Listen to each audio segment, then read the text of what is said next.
pergunta qual é a forma mais fácil de se preparar para a prova da OAB. E nesse vídeo aqui, eu vou fazer um guia completo de 5 etapas do que você precisa fazer para ter um preparo eficiente e vencer logo esse exame em 2023.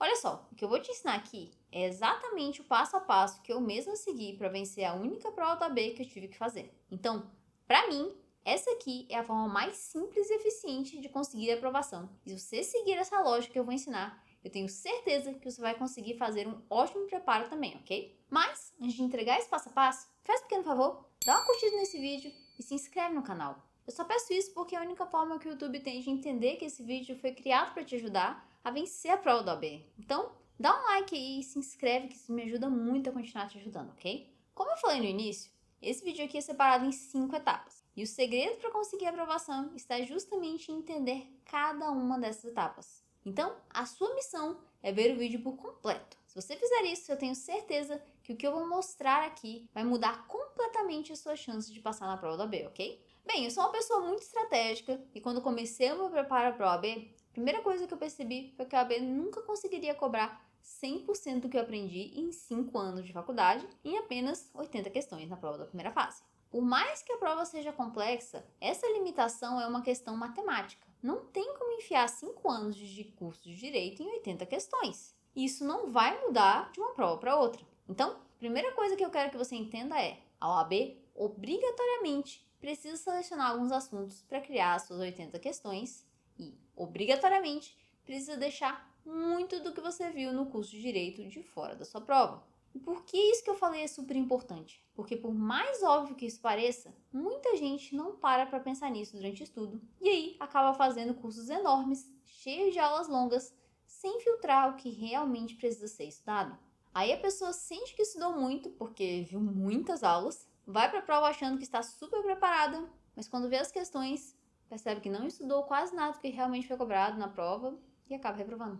Isso é super comum de acontecer e toda hora eu recebo mensagens de pessoas reclamando que estudaram muito e na hora da prova sentiram que não serviu de nada. Ou seja, o que eu quero que você anote aí no papel para não esquecer é: estudar bem não é consumir o máximo de videoaulas de conteúdo possível até o dia da prova. Estudar bem é saber priorizar aquilo que tem mais chance de cair e estudar isso da forma mais eficiente e objetiva possível. Isso é algo muito importante de se entender antes de começar qualquer tipo de estudo. E é algo que separa as pessoas que têm real chance de passar daquelas que ficam sempre reprovando. Então, para ser aprovado é preciso focar mais na qualidade do que vai estudar do que apenas tentar assistir um monte de aulas até cansar. Afinal, uma tonelada de conteúdo errado não vai ajudar você a acertar mais questões lá no dia da prova da OAB. Eu sei que quando eu falo isso surge a dúvida: Rayane, então como eu sei o que eu devo estudar e o que eu não devo estudar? E a resposta para isso é a etapa número 1, a análise. A melhor forma de você identificar o que a OAB dá mais valor e gosta de cobrar é analisando as provas passadas de forma bem detalhada. A prova da OAB sempre vai ser o guia mais confiável do que a OAB mais gosta de cobrar, porque aquilo que foi relevante em provas passadas tende a continuar tendo valor para a OAB e tem muita chance de aparecer novamente em provas futuras. No meu preparo, por exemplo, eu estudei com base na análise que eu fiz nas últimas 10 provas que a OAB tinha feito. Então, tudo aquilo que a OAB não tinha mostrado interesse nesses exames, eu deixei de fora do meu estudo. E eu sei que quando eu digo 10 provas, já baixa aquele pensamento: ah não, Rai, não tem como aprender tudo de forma mais rápida, não? Eu sei que analisar provas passadas dá trabalho, mas aqui também é uma questão de estratégia que você precisa calcular. Ao meu ver, o trabalho de analisar 10 provas é muito menor e menos problemático para a sua vida do que ficar tentando a prova da OAB 5, 10, 15 vezes sem conseguir passar. Eu lembro de ter visto uma pesquisa que falava que a cada ano que um bacharel de direito fica fora do mercado sem a carteira da OAB, ele perde a oportunidade de ganhar entre 30 e 200 mil reais no ano. Então, eu também estava doida para uma solução rápida e queria passar o quanto antes para entrar no mercado de trabalho. Mas simplesmente estudar sem saber no que focar não ia me ajudar a passar. E sendo reprovada, eu teria mais tempo ainda sem poder advogar e ganhar algum dinheiro com isso. Por isso, eu deixei de lado a preguiça e fiz essa análise das provas passadas. E ela foi uma peça fundamental que me fez ser uma das únicas da minha turma a passar de primeira. Para você ter uma ideia, graças a essa análise, eu tirei 66 no exame que eu fiz. E olha que eu estudava 2 a 3 horas no dia. Até hoje, eu atualizo essa análise para os meus alunos do meu método estratégico para a OAB e a eficiência é tão absurda que normalmente 80% do que cai na prova está previsto na análise. Então, as chances de tirar uma nota acima dos 40 são muito maiores do que das pessoas que simplesmente ficam assistindo aula sem saber no que focar. Ou seja, sim, dá muito trabalho, mas é algo que vai ajudar você a vencer logo essa prova e entrar mais rápido no mercado e começar logo a trabalhar e ter uma renda digna. Mas e você? Já chegou a analisar alguma prova passada antes? Deixe aí nos comentários para saber. Então, se você está começando o seu preparo para o AB, saiba que o primeiro passo de todos é saber exatamente no que focar. Sem isso, o seu estudo vai ficar muito aberto e suas chances de aprovação vão ser muito menores. Se você tem tempo e quer fazer isso sem gastar nenhum centavo, é só usar as provas passadas, como eu fiz, e ir segmentando as questões por matérias e assuntos para entender o que focar e o que não focar. Por exemplo, muita gente acha que ética é uma matéria que você precisa devorar por completo. Mas na última análise que eu fiz dos alunos do meu método estratégico, há vários assuntos de ética que nunca foram cobrados pelo OAB. Ou seja, até mesmo em ética existem assuntos que você precisa focar e vários outros assuntos que não precisam fazer parte do seu estudo. Então, você vai pegar as provas passadas lá no site da FGV e vai analisar cada questão com a lei seca ali do lado. E assim, você vai conseguir separar aquilo que você precisa dar mais atenção daquilo que não importa e deve ser descartado. Agora, se você não quiser ter o trabalho de fazer esse tipo de análise estatísticas das últimas 10 provas, como eu falei aqui, você pode conferir o meu método de preparo estratégico para o AB pelo link que eu vou deixar na descrição. Nele eu já entrego essa análise pronta e atualizada e também ensino nas aulas cada etapa do estudo que você precisa seguir para conseguir logo a sua aprovação sem perder tempo. Então acaba sendo uma forma mais direta de preparo que já está pronto ali para você seguir e aplicar. Bem, feita essa análise, já sabendo o que estudar, você vai entrar na segunda etapa super importante do preparo, que é estudar de forma estratégica. Muita gente confunde estudar com ficar assistindo aulinha até cair no sono. Mas na etapa do estudo, eu indico você a fazer consultando diretamente a lei seca, que é basicamente a lei que você encontra em um Vademécum ou no site do Planalto. A lei seca é a forma mais eficiente de estudar esses assuntos que você separou, porque você vai conseguir estudar muito mais conteúdo em muito menos tempo do que se estivesse tentando fazer isso assistindo as aulinhas por aí. E olha só, eu sei que muita gente ama assistir uma videoaula para ver um professor fulanão explicando assunto X, Y, Z, W. Eu entendo que simplesmente apertar o play e assistir uma aula de forma passiva é uma forma padrão e que é muito semelhante com o que a gente faz na faculdade. Mas o problema desse estudo passivo é que ele simplesmente não funciona e não leva à aprovação. A prova disso são as taxas absurdas de reprovação do AB, que em todo exame mostra que seguir o que todo mundo segue é um tiro no pé. O problema da videoaula de matéria é que a maioria dessas aulas dura 30, 40, 50 minutos com alguém ali te explicando direito civil, penal, constitucional. Porém, quando você faz uma análise como a que eu fiz e compara com essas aulas desse cursinho aí, você vai perceber que muitas vezes você assiste uma aula enorme de 1 hora e vê parte de um assunto ou nenhum dos assuntos separados como importantes na análise. Então, assistir aulas assim é uma forma bem ruim de cobrir conteúdo, pois muitas vezes você vai assistir 50 minutos de aula para aproveitar 5 minutos de uma explicação de um assunto que realmente tem chance de cair na prova. Então, já de cara dá para perceber que você vai gastar muito tempo vendo uma aula enorme para cobrir uma pequena parte do estudo. Por isso que faz muito mais sentido estudar aquilo que você separou direto pela lei seca, porque a OAB usa a lei seca como base para criar as provas. Então, nada mais óbvio do que usar como fonte de estudo a mesma base da prova. Então, se você sabe exatamente o que focar no estudo, a lei seca, sem dúvida, será o melhor caminho para você ter um estudo mais rápido e eficiente. E aí, você já tinha estudado consultando direto na lei seca alguma vez? Deixa aí nos comentários para saber. Bem, depois de fazer um estudo ativo direto pela lei seca, é super importante partir para a terceira etapa, que é praticar aquilo ali que você estudou da forma certa. A prática com questões é algo essencial para você se acostumar com o tipo de questão e também a identificar aquilo que você precisa revisar. Mas na prática mora um problema sério. Muita gente acha que praticar com questões é decorar gabarito de prova ou comentários de quem respondeu a questão, mas a verdadeira prática não tem nada a ver com isso. Prática é pegar uma questão e analisar item por item, dando a fundamentação de por que está certo ou não, identificar o item certo antes de olhar o gabarito ou qualquer tipo de comentário.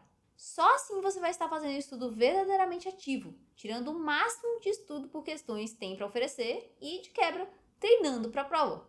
Pois é exatamente isso que você vai ter que fazer lá no dia da prova.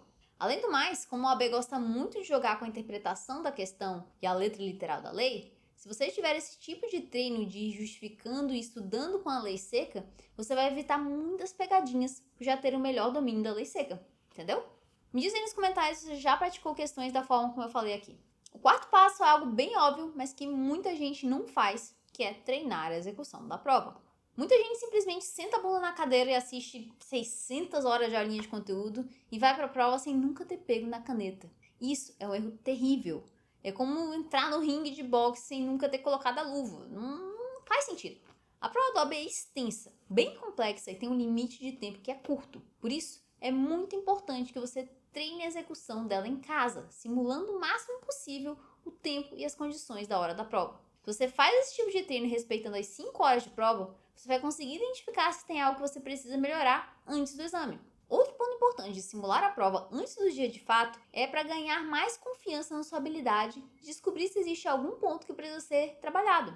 Quando a gente não treina antes, acaba caindo de paraquedas na prova e tomando aquele baque. Baque esse que, mesmo a pessoa sabendo bem o conteúdo, deixa a pessoa nervosa, causando brancos, marcações erradas e até falta de tempo para concluir a prova dentro das 5 horas disponíveis. Então, não vá para sua prova sem antes simular a execução dessa prova em casa, ok? Bem, a etapa da análise, do estudo pela lei seca e da prática com questões e da execução da prova são a base de um estudo estratégico eficiente, mas ainda falta uma peça que pouca gente presta atenção e que a cada ano que passa, mais eu percebo como ela é um dos maiores fatores de reprovação das pessoas. Essa peça é o emocional. Eu sei que muita gente tenta ignorar o emocional e muitas vezes nem pensa nele quando está estudando para a OAB. Mas não dá para deixar o emocional em casa e simplesmente fazer a prova como se fosse Robocop, sem interferência das suas emoções. Saber que não dá para se livrar das emoções é algo bem óbvio, mas eu não vejo nenhum professor falando disso por aí e também não vejo muita gente pensando nisso na hora de estudar.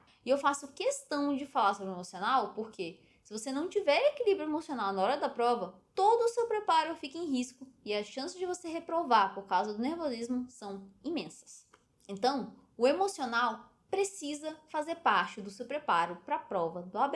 Se você pensar em qualquer atleta profissional, por exemplo, ele vai ter ali um apoio psicológico do lado para poder ter um bom desempenho. E ele não tem isso porque adora pensar no emocional. Ele tem isso porque ele sabe que faz total diferença no grande feito que ele quer conquistar. E a aprovação na prova do OAB, querendo ou não, é um grande feito aí na sua vida. É um grande desafio que precisa ser vencido e que exige muito mentalmente e emocionalmente das pessoas. Então, é um grande erro simplesmente ignorar o emocional e achar que vai dar tudo certo sem levar isso em consideração.